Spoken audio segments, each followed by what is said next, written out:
तो आपको बताएंगे कराची वालों की ऐवान में सुन ली गई। सिंध असेंबली में के इलेक्ट्रिक का लाइसेंस मंसूख करने की करारदाद मुतफ़िका तौर पर मंजूर कर ली गई है।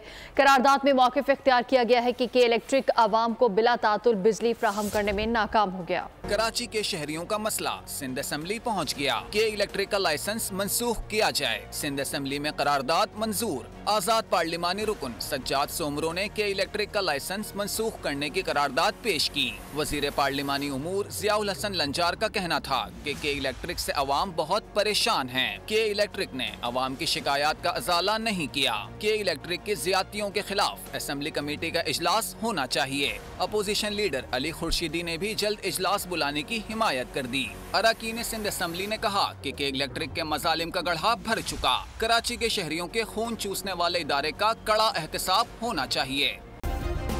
सब्सक्राइब करें और बेल दबाएं ताकि कोई खबर रह न जाए।